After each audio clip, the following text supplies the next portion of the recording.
Hello, everybody. Welcome back. The third Thursday in November is upon us. It is time for Jank Pack Thursday once again. 82 entries live upon the wheel, and we are going to shuffle. We are going to spin. What was last week? Last week was some Star Trek. It was all Next Generation. Why'd I do that? I don't know.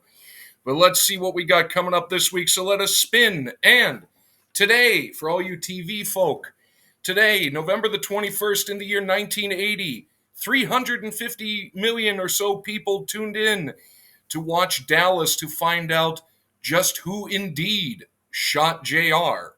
Spoiler alert, it was Kristen Shepard, the sister-in-law slash mistress. So coming up, oh no. Oh, no, no, no, no, no, no. Don't you please kick over. I think there might be gum in this. Ah, crap. Well, let's find out together, shall we? Three good nerds sending 1990 Bowman. I can't remember if it has gum, but we'll find out momentarily. Well, we know who shot JR, and we know I'm fairly sure we know who's going to make me eat old gum. I'm almost positive 90 Bowman has gum in it. It's in here somewhere. Why wouldn't it be? Wait, nope, that's hockey. That's going to be Doom as well. I think that's for the pulls. Okay, we'll find it eventually. Talk amongst yourselves a moment. Talk amongst yourselves. It would be actual wax. Is this it? Yeah. Yeah, it is. Yeah, it is. Well, I'm not going to suffer alone. There. You guys are going to be there with me because... yeah. 1990 Bowman. 34-year-old gum. 14 picture cards, 1 stick bubble gum. I don't think even in 1990 it could have legally been classified as a stick of bubble gum. However, I do love me some Bowman, and here's going to be some TTM fuel in here, no doubt. Nothing says, can't wait to eat that. Like that. Shockingly, not a bad gum stain, but that could be good or bad. You just sit right there, and I honestly just don't want to look at you for a few minutes. Yeah. Well, let's go hunting for TTM fuel and shoot the breeze while we're waiting for me to eat that.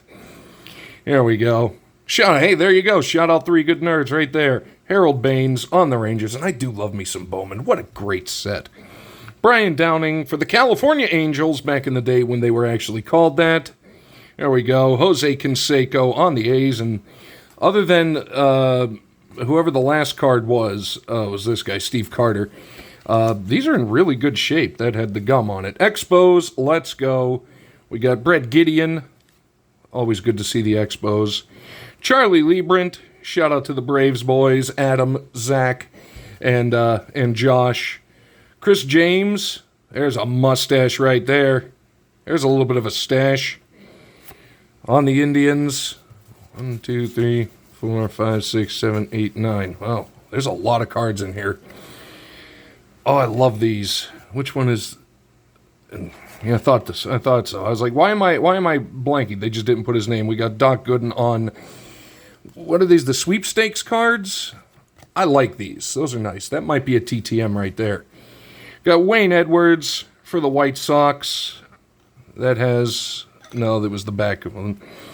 Astros, Darryl Kyle. We got a Yankees. Bernie Williams. Wow, very young Bernie Williams. Wow, babyface Bernie Williams. Let's go. Derek Lilliquist on the Braves. David Cohn on the Mets. I wish he wouldn't charge so much to sign. Jeff Montgomery for the Royals. Another good mustache. Adam Peterson for the White Sox. And the gum stain card, of course, it had to be the Pirates, but a guy I really don't remember for the Pirates. Steve Carter. Bowman. I really do love and appreciate old school Bowman as a set. Just a very simple, clean design. We got Doc on like the little art card for the sweepstakes. We've got 34-year-old Death, Destruction, and Doom, and we are going to postpone the crap out of that because, believe you me, I think this was the same year as the Gremlins 2 on Halloween, 1990. That wasn't good. This isn't going to be good either. So we will delay, and we will vamp, and we will give our shout-out. This time, a shout-out to a channel that I recently myself came across, thanks to Adam's Card Closet when he did his 100th TTM live stream that he was kind enough to ask me to be a part of. And one of the people he shouted out was this guy here, Math Bowler, sitting at 897 subs as of the filming of this. So very, very close to 900. We need to make sure to go over and get him up there. A lot of TTMs, a lot of vintage TTMs, and just because when I went to his channel, I looked at the icon, or what do they call it? The channel logo. I was like, well, that baseball stadium and those rivers behind it look vaguely familiar. And yes, he is, I believe, a fellow Pittsburgher. So you can't hold that against us. You can't. But on that, I just wanted to discuss, as I haven't talked football in a while, and this is going to be a shorter episode because it was a baseball pack, I want to discuss the Steelers-Ravens game.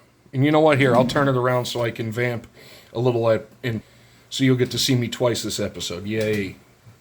Look, the Steelers won, and against the Ravens, and the Ravens and Steelers are always just disturbingly tough and sometimes boring games because it's defense leaning against defense.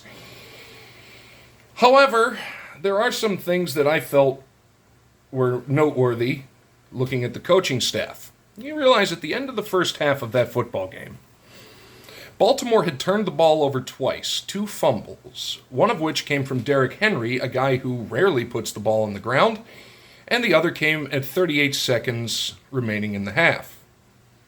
In the first half, Baltimore also missed 2 field goals. Justin Tucker, who I think his shelf life has literally expired mid-season, missed 2 field goals. Despite that, despite 2 missed field goals and 2 turnovers, the Steelers had a 9-7 lead because Russell Wilson in that offense that is not being called by the offensive coordinator, it is being called by Mike Tomlin, was 12 of 20 for 76 yards. Like I say, the Steelers ended up winning the game 18-16. Granted, it was 6 field goals. Thank God Chris Bosworth is on the team because that offense, and I know people are saying, well, you're bitter and jaded, but you have to look at it, man. Abysmal. Russell Wilson ended up with 205 yards and an interception. That is not a sustainable way to win football games, especially come playoff time, which is why I don't think they're going to win a playoff game unless they can somehow oust control of play calling from Mike Tomlin, because he's not a good play calling coach. He's not. I've said it for years. He's not. 2017 was the year TJ Watt came into the NFL. He's never won a playoff game. That's all I'm saying. So, I don't know. We'll see. But now they're in the frickin' state of Ohio for the next week because whoever made the schedule is, well, kind of an idiot. They go Cleveland, the following week Cincinnati, the following week Cleveland. That's gonna be something. All right, we're gonna flip this around because we're gonna do a hunt pack, then back to me for some old gum and some regret. Always got to feature some regret in these. All right. It's still here. Don't worry. All right. What is our hunt pack for this week? Now, I understand. Thank you for letting me ramble about that because that's just been eating at me since Sunday afternoon. It's like I just want it to be a definitive win one day rather than barely squeaking by because that's not good. But now we turn our attention to the other football. We're going to get Vinnie Jones. Oops, something fell. Something over there fell. I can't tell what it was. We're going to get Vinnie Jones, or else we're going to at least get, hopefully, some sort of mullet and or moustache. But Vinnie Jones, we've got to get him. All right, we've got Steve Bold from Arsenal. Tony DeRigo from Chelsea. Did we just see him? No, we saw a different Steve. Steve Nicol from Liverpool. Ian Butterworth, Norwich City. Graham Sharp from Everton. Come on, man.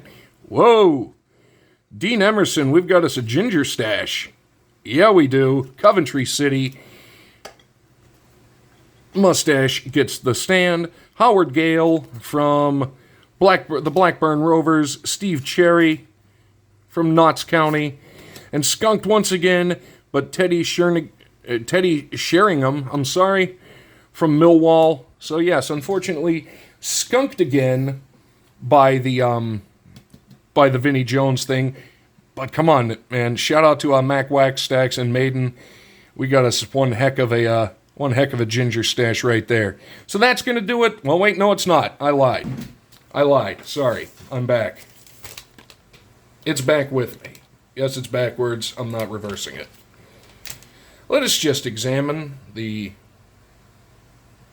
horror.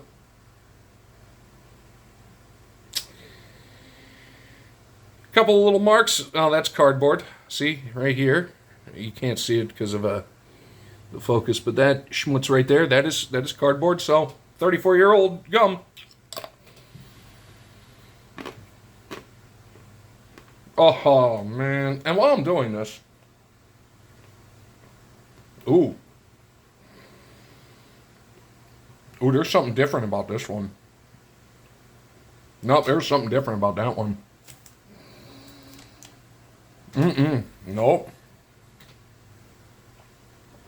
That was a new thing. That's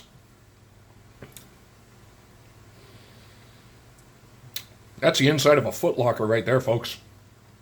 A Foot Locker that's been used and hasn't been cleaned. Oh, man. Yeah, there was something else. There was something else on top of that I can't put my finger on, and I really don't want to. Thank you / curse you 3 good nerds. Also, shout out to Aaron, Sports Cards and Things. He ate Old Nasty Gum on Aloha Friday last week. Also, shout out to Vince, Sports Card Ripping Teacher. On Tim's stream last Wednesday.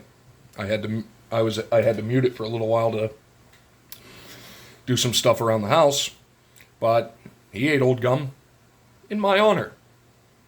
That makes me feel better. It makes me feel better that others can suffer alongside with me. So if you have old gum, don't send it to me. Please eat it yourself. Actually, no, don't do that. There was something weird about that one. It'll be good for the book. Gum and Why You Shouldn't Eat It. Coming to all fine bookstores near you relatively soon. All right, enough. We're going to go back. We're going to do the send-off and the shout-outs. Ugh. I'm sad now. I truly am sad. Oy vey. 3 good nerds, thank you for the pack. Plus some good TTM fuel, in all honesty. I'm going to go through that and see who signs and what would look good. That Doc Gooden would look really good signed. That's all I'm saying. I think that might have to happen.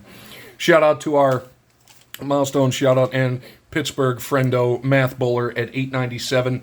Go over, check him out, watch some TTM videos, all kinds of cool stuff going on.